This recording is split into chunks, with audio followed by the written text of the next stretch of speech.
Sorry, এই Rockstar না। The future. আসসালামু আলাইকুম প্রিয় দর্শকবৃন্দ। আজকে আমরা আলোচনা করব এবারের ঈদে শাকিব খান অভিনীত চলচ্চিত্র রকস্টারের কাহিনী নিয়ে। বাংলা সিনেমায় যদি এমন একটা গল্প খুঁজে থাকেন যেখানে রক মিউজিক, প্রেম, খ্যাতি, নেশা, আত্মধ্বংস এবং মুক্তির লড়াই সবকিছু একসাথে পাওয়া যায়, তাহলে রকস্টার হতে পারে আপনার জন্য একটি ভিন্নধর্মী অভিজ্ঞতা। এটি শুধু একজন গায়কের সফল হওয়ার গল্প নয়, বরং একজন মানুষের ভেতরের যুদ্ধ, শৈশবের ক্ষত, ভালোবাসার শক্তি এবং নিজের ভুলের পরিণতির গল্প।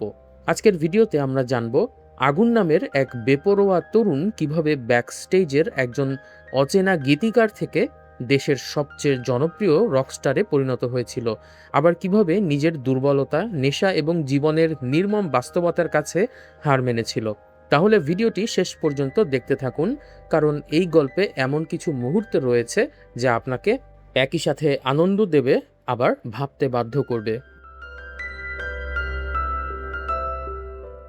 রকস্টারের গল্পটা ছিল আগুন নামের একটি ছেলের, যার ভেতরে রক সঙ্গীতের আগুন জ্বলে, কিন্তু স্টেজে মানুষের সামনে গান গাওয়ার ভীতির কারণে তাকে থেকে যেতে হয় একজন ব্যাকস্টেজ আর্টিস্ট হিসাবে।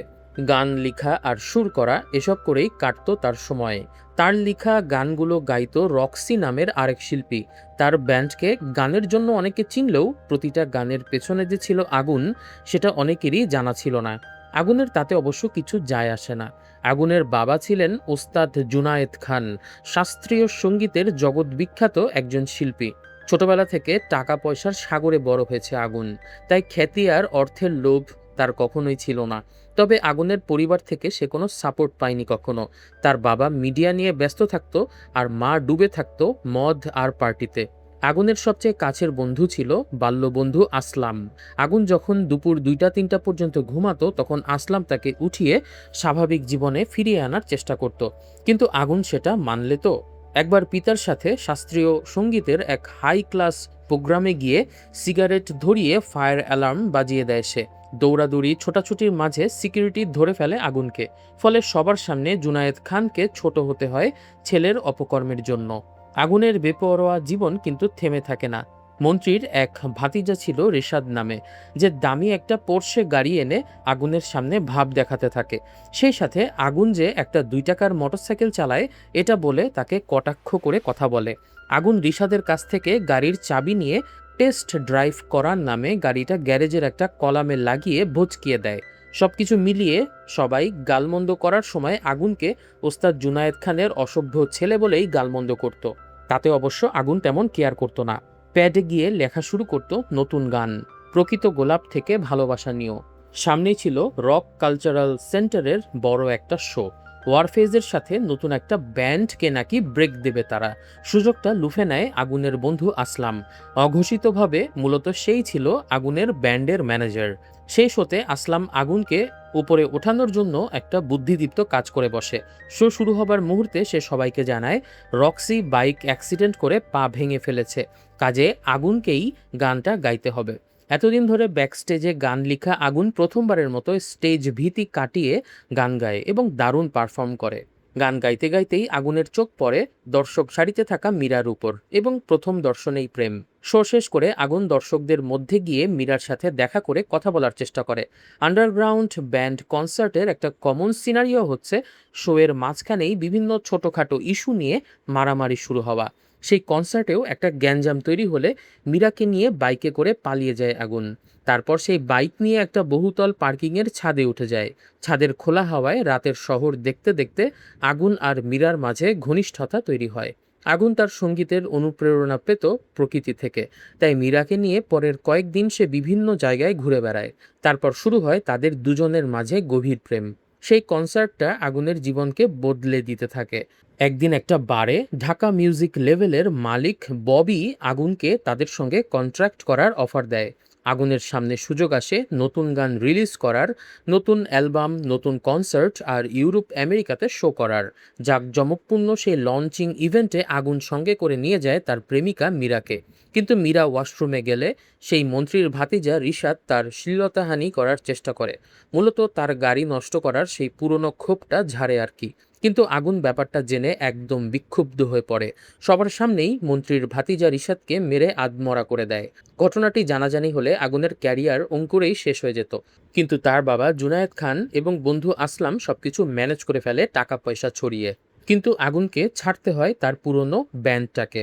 এর কয়েক মাস পরে রিলিজ হয় আগুনের প্রথম অ্যালবাম আমাকে উড়িয়ে দাও। রাতারাতি সুপারহিট হয়ে যায় আগুনের সেই গান। আগুনের সামনে সুযোগ আসে বড় কনসার্টে গান করার। সাধারণত সে সব জায়গায় মীরাকে নিয়ে যেত, কিন্তু হঠাৎ একদিন মীরা গায়েব হয়ে যায়। মীরার টেনশনে আগুন বেশ ব্যতিব্যস্ত ছিল। এর মধ্যে সংবাদ সম্মেলনে সাংবাদিকরা তাকে উল্টাপাল্টা প্রশ্ন করা শুরু করে, বিশেষ করে তার বারে রিশাদকে মারধর করা, তার বাবা জুনায়েদ খানের এক্সট্রা ম্যারিটাল অ্যাফেয়ার এবং তার মায়ের মদ্যপ্য হয়ে পার্টি করার ঘটনা নিয়ে তাকে বারবার প্রশ্ন করা হয়। তখন আগুন আবার ঘাবড়ে গিয়ে মেজাজ হারিয়ে ফেলে। তখন সেই ববি আগুনকে ভেতরে নিয়ে যায় এবং প্রেশার রিলিজ করার জন্য কোকেন জাতীয় এক ধরনের মাদক দেয় তাকে।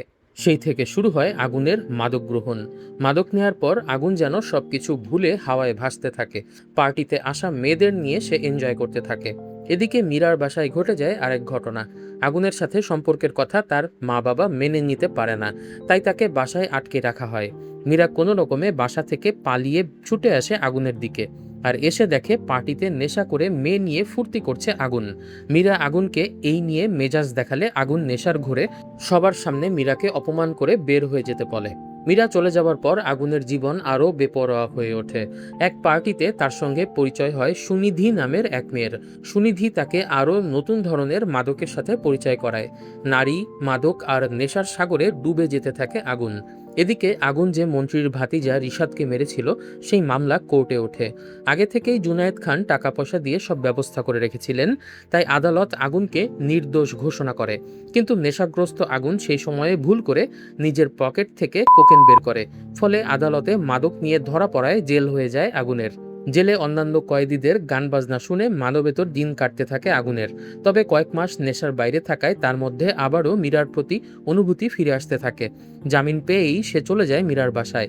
কিন্তু মীরার মা বাবার কাছ থেকে সে জানতে পারে আগুনের এই অনিয়ন্ত্রিত জীবন থেকে মুক্তি পেতে মীরাকে তারা ইতিমধ্যে এঙ্গেজমেন্ট করিয়ে দিয়েছে অন্য এক ছেলের সঙ্গে। মীরার বিয়ের খবর যেন আগুনের জীবন থমকে দেয়। সে নিজেকে আরও নিমজ্জিত করে নেশা আর নারীতে। তারপর কেটে যায় 4টি বছর। আগুন বদলে যায় একদমই। এমনকি তার গেটআপেও আসে পরিবর্তন। ব্রেইডেড চুল আর শরীর ভর্তি ট্যাটু।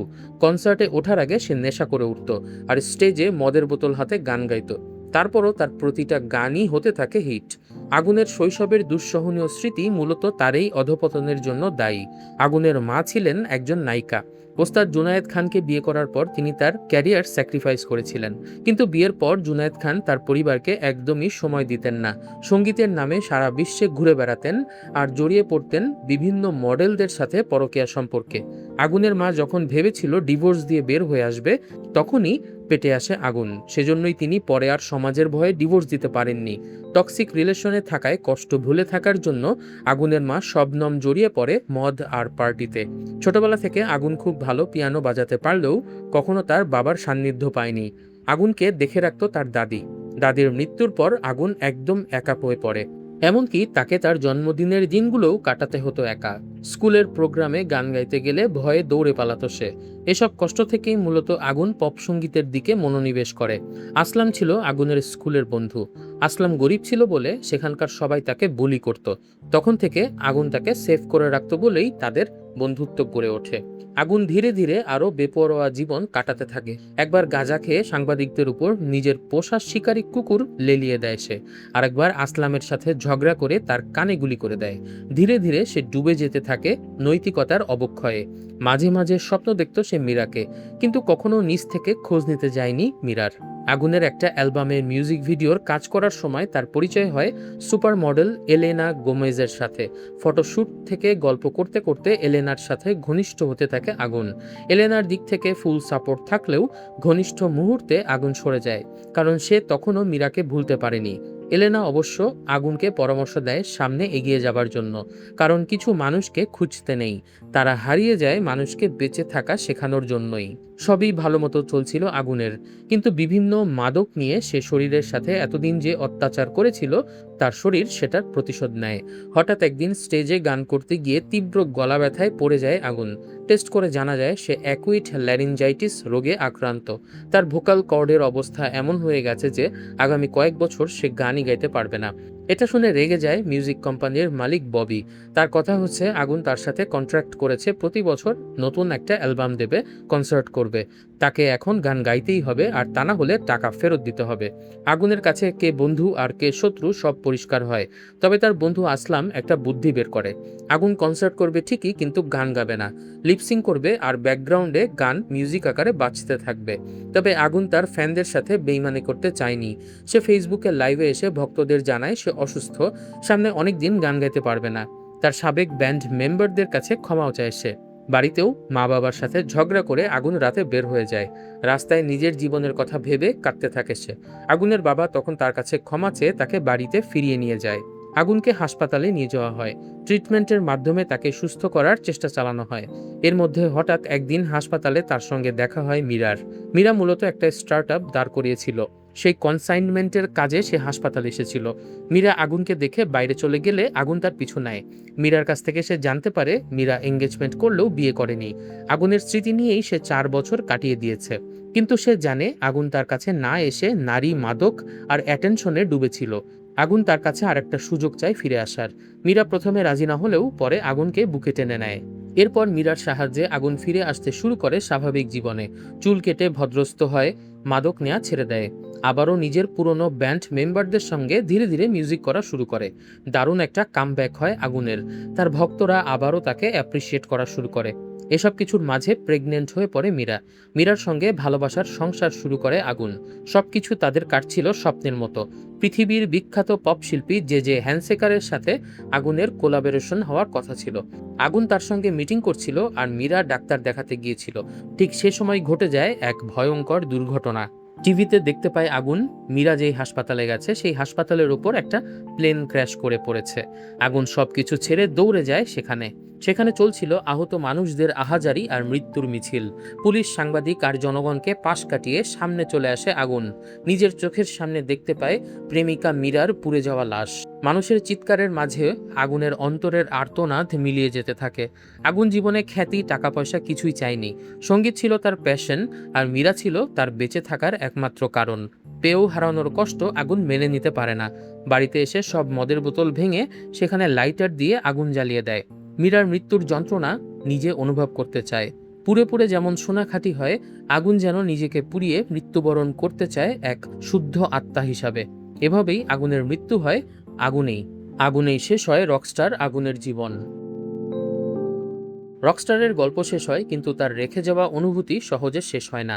আগুনের জীবন ছিল এক অদ্ভুত বৈপরীত্যের প্রতিচ্ছবি। ছোটবেলা থেকে সে পেয়েছিল অর্থ, বিলাসিতা এবং পরিচিতি, কিন্তু পায়নি পরিবারের ভালোবাসা, নিরাপত্তা আর মানসিক আশ্রয়। সেই শূন্যতা থেকেই জন্ম নিয়েছিল তার বিদ্রোহী মনোভাব, তার বেপরোয়া জীবন এবং নিজের অস্তিত্ব খুঁজে পাওয়ার এক অন্তহীন চেষ্টা। গল্পের শুরুতে আমরা যে আগুনকে দেখি সে ছিল একজন প্রতিভাবান কিন্তু আত্মবিশ্বাসহীন তরুণ। মঞ্চের সামনে দাঁড়ানোর সাহস ছিল না তার, অথচ তার লেখা গানেই মুগ্ধ হতো হাজারো মানুষ। এরপর জীবনের নানা বাঁকে সে খ্যাতি পেয়েছে, সফলতা পেয়েছে কোটি ভক্তের ভালোবাসা। কিন্তু একই সঙ্গে সে হারিয়েছে নিজেকে। মাদক, অহংকার, ভুল সিদ্ধান্ত, এসব কিছুর পথে হাঁটতে হাঁটতে সে এমন একটা জায়গায় পৌঁছে যায় যেখানে চারপাশে মানুষ থাকলেও ভেতরে ভেতরে সে সম্পূর্ণ একা হয়ে পড়ে। এই গল্পের সবচেয়ে সুন্দর দিক ছিল মীরার উপস্থিতি। মীরা শুধু আগুনের প্রেমিকাই ছিল না, সে ছিল তার জীবনের আলো, তার সুস্থ হয়ে ওঠার কারণ, তার হারিয়ে যাওয়া মানবিকতার শেষ আশ্রয়। বহু বছর অন্ধকারে ডুবে থাকার পর যখন আগুন নতুন করে জীবন শুরু করার সুযোগ পায়, তখন মনে হয় হয়তো এবার সবকিছু ঠিক হয়ে যাবে। কিন্তু জীবন সবসময় মানুষের ইচ্ছে মতো চলে না। কখনো কখনো নিয়তি এমন নির্মম আঘাত হানে যার সামনে খ্যাতি, অর্থ কিংবা ক্ষমতা কোনোটারই কোনো মূল্য থাকে না। মীরার মৃত্যুর মধ্য দিয়ে সিনেমাটি আমাদের এক কঠিন সত্যের মুখোমুখি দাঁড় করায়। মানুষ জীবনে অনেক কিছু হারিয়ে আবার ফিরে পেতে পারে, কিন্তু কিছু ক্ষতি থাকে যার শূন্যতা আর কখনো পূরণ হয় না। আগুন শেষ পর্যন্ত বুঝতে পেরেছিল যে তার জীবনের সবচেয়ে বড় অর্জন কোনো পুরস্কার, কোনো অ্যালবাম বা কোনো কনসার্ট নয়। তার সবচেয়ে বড় অর্জন ছিল মীরার ভালোবাসা। আর সেই ভালোবাসাটাকেই সে যখন চিরতরে হারিয়ে ফেলে, তখন তার বেঁচে থাকার শেষ কারণটুকুও হারিয়ে যায়। রকস্টার তাই শুধু একজন গায়কের উত্থান পতনের গল্প নয়, এটি এমন একটা গল্প যা আমাদের মনে করিয়ে দেয় যে শৈশবের ক্ষত কখনো কখনো সারা জীবন মানুষকে তাড়া করে বেড়ায়। সত্যিকারের বন্ধুত্ব জীবনের সবচেয়ে বড় আশীর্বাদ, এবং মাদক এবং খ্যাতি কখনো মানুষের ভেতরের শূন্যতা পূরণ করতে পারে না। একই সঙ্গে সিনেমাটি এটাও শেখায় যে ভালোবাসা একজন মানুষকে ধ্বংসের কিনারা থেকে ফিরিয়ে আনতে পারে, কিন্তু সেই ভালোবাসার মূল্য তখনই বোঝা যায় যখন সেটি হারিয়ে যাওয়ার ভয় সামনে এসে দাঁড়ায়। সব মিলিয়ে রকস্টার এমন একটা ট্রাজিক যাত্রার গল্প যেখানে একজন শিল্পী পৃথিবী জয় করলেও নিজের হৃদয়ের যুদ্ধ পুরোপুরি জিততে পারেনি। আর হয়তো সেখানেই এই গল্পের সবচেয়ে বড় সৌন্দর্য, কারণ এটি আমাদের মনে করিয়ে দেয় মঞ্চের আলোয় দাঁড়িয়ে থাকা মানুষটিও কখনো কখনো নিজের মনের ভেতরে গভীর অন্ধকারের সঙ্গে লড়াই করে যায়। প্রিয় দর্শক, এরই সঙ্গে শেষ করছি আমাদের রকস্টার সিনেমার কাহিনী এক্সপ্লেনেশন ভিডিও। ওভারঅল সিনেমাটি দেখার এক্সপিরিয়েন্স যদি বলি, আমার কাছে কিন্তু মোটামুটি ভালোই লেগেছে। গত কয়েক বছর ধরে শাকিব খান একই ধরনের চরিত্রে অনেকটা সামনে আসছিলেন। প্রত্যেকটা সিনেমাতেই তার হাতে থাকতো ভারী মেশিন গান, একসঙ্গে গুলি করে তিনি হত্যা করতেন শত শত শত্রুদেরকে। কিন্তু এই সিনেমাটা পুরোপুরি ব্যতিক্রমধর্মী কাজ, নতুন ধরনের গল্প এবং নতুন এক ধরনের চ্যালেঞ্জ নিয়েছেন এখানে শাকিব খান। সিনেমাটাতে যতগুলো গান ছিল প্রত্যেকটা গানই মোটামুটি ভালো লেগেছে। প্রধান নায়িকা হিসাবে সাবিলা নূর যেমন ভালো করেছেন, ঠিক তেমনি ছোট ছোট চরিত্রে সুনিধি এবং তানজিয়া জামান মিথিলা দুজনেই মোটামুটি ভালোই অভিনয় করেছেন। সবকিছু মিলিয়ে রকস্টার দেখে খারাপ লাগেনি মানুষ যতটা নেগেটিভ রিভিউ দিচ্ছে। বরঞ্চ আমি এটাই উৎসাহিত করব যে প্রতি বছর এক ঘরানার মুভি না করে মাঝে মাঝে এরকম ব্যতিক্রম জনরার কিছু কাজ থাকুক আমাদের ফিল্ম ইন্ডাস্ট্রিতে। প্রিয় দর্শক, এরই মধ্য দিয়ে শেষ করছি আমাদের আজকের এক্সপ্লেনেশন ভিডিও। আপনারা যারা হলে গিয়ে রকস্টার সিনেমা দেখেছেন তারা অবশ্যই কমেন্ট করে জানাবেন আপনাদের কেমন লেগেছে। আর যারা এখনো দেখেননি তাদেরকে অনুরোধ করব অতি দ্রুত আপনারা হলে গিয়ে রকস্টার সিনেমা দেখুন, বাংলা সিনেমায় নতুন নির্মাতাদের উৎসাহিত করুন। আমাদের আজকের সিনেমার এক্সপ্লেনেশন ভিডিওটি ভালো লাগলে লাইক করুন, কমেন্ট করে উৎসাহিত করুন, এবং এরকম আরও ভিডিও দেখতে চাইলে আমাদের চ্যানেলটি সাবস্ক্রাইব করে দিন। আমাদের চ্যানেলে কিন্তু এবছরে মুক্তি পাওয়া আর একটা সিনেমা রোহিত, সেটার এক্সপ্লেনেশন ভিডিও করা আছে। আপনারা চাইলে আমাদের চ্যানেল ঘুরে সেই ভিডিওটিও দেখতে পারেন। সবাই অনেক ভালো থাকবেন, সুস্থ থাকবেন, এই কামনায় আজকের মতো এখানেই শেষ করছি। বিদায়, খোদা হাফেজ।